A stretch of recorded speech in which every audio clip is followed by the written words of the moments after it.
We want to encourage participation by your business leaders, of course, because they're the ones that have a lot of knowledge about business and about what attracts business and how to keep business. And by the way, business retention is a very important part, and we've covered that somewhat in our report. We think you should reinforce your central leadership role of Greene County's Economic Development Commission by letting them be the coordinating chair of the coordinating council. You should maximize all your volunteer resources, as I said earlier, and you should establish advisory council of cross-functional leaders from inside and outside the county. There are a lot of people outside your county that will be very interested in coming here and helping you do various things if you knew which buttons to push and who to ask and how to give them the proper kind of audience. And the coordinating council is an excellent audience, I might add, for people from Raleigh or from the region or from even out of the state to come in here and tell you how to do things. Our recommendation number 2 is the small business support systems. We think that you ought to join the economic gardening movement. I got involved in the economic gardening movement out in Littleton, Colorado 5 years ago. It's about a 15-year-old effort, and economic gardening simply means grow your own jobs, or creating businesses here at home that will allow you to add jobs without them coming in from the outside. That's economic gardening. And that movement is spreading rapidly. They've got a website that gives you more information about entrepreneurial development and strategies and structures and things of that nature than you can imagine. We think you should establish a business development center, which would be a small business center in the county. The closest one to you now is over in Kingston in the community college, but you need one here in your county to service your population right here at home. And a small business development center can have a lot of things that will help the entrepreneurial development. You need to link what entrepreneurs you have with the technology tools and market intelligence. Anybody that aspires to be an entrepreneur should be given the kind of help that they need to really be successful. And you should highlight entrepreneurial education in schools. Find a need and fill it would be a good slogan for your center. In other words, there are a lot of needs in your county that could be filled by entrepreneurs if they could understand what the needs are and how to go about filling. And then this would apply across all segments of the county economy. Recommendation number 3 is to improve the product and infrastructure. We do believe that you need additional property under control.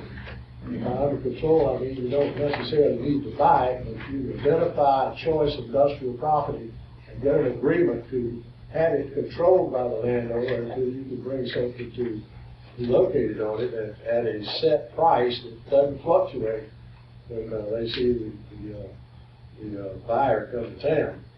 That's a very important thing to do.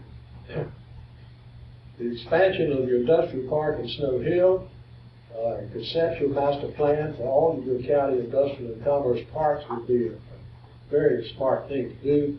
By a conceptual plan, we mean that it should be shown on a brochure how the park can be subdivided into different size lots, or how the lots could be put together to make larger lots. You could have a virtual shell building on your brochure that shows what a building would look like on one of the sites in that park. And that virtual shell building doesn't cost you a whole lot of money to produce, but it gives an image to a prospect of what a building would look like if they would choose to come to that site. And we think that's a smart thing to do.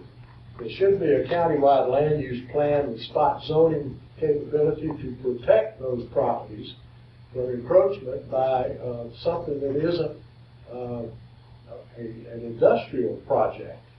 There's a lot of really good industrial sites, now judging by our experience, have been taken up by residential developments, by commercial developments, and other types of development where the best interest of the community would have been served if it had been an industrial project on that site that creates what's known as the value added by manufacturing. That's wealth creation in their community. That's the best wealth creation there is, as a matter of fact.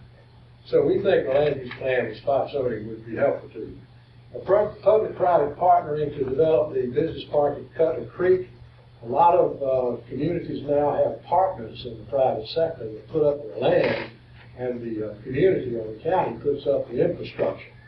And there's an agreement in place that they share this cost with each other until somebody comes and buys the property, and then the county is repaid and the owner of the land is repaid as well.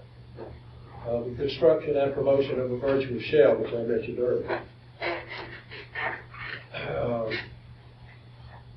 Continuing, we think that they should partner with Hookerton for their industrial business property effort that's underway over that. And hopefully they can come up with a couple of nice sites that are well served by their utilities and by the water system. Then we need to post the up-to-date information and images of all industrial properties on the ncsitesearch.com, which is the State Commerce Department's website. We think you should aggregate the 5-county demographic and economic information as Greene County Reach, or for lack of a better term, this is the Greene County Development Region. And you use the data and information of those other counties as yours.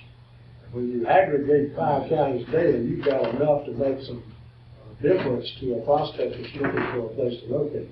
Right now, with 20,000 population, very few sites, and very little marketing, you all don't get on the radar screen, I'll be honest with you, on very many projects. And that's why you have such a struggle.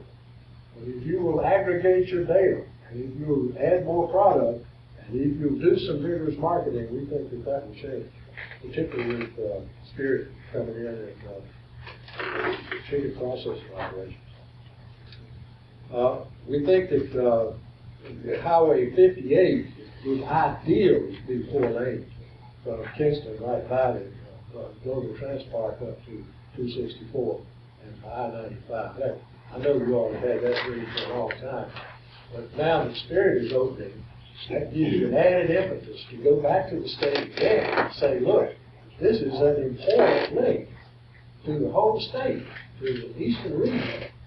And it should be, it's on the TIP, but it is not funded. And they tell me that you're way down the line on the funding possibility. But I would make every effort if I were here to get that funding ramped up.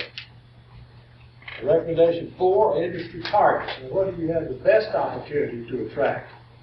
We looked at what the targets are for the state government, Commerce Department, the targets for the Eastern region.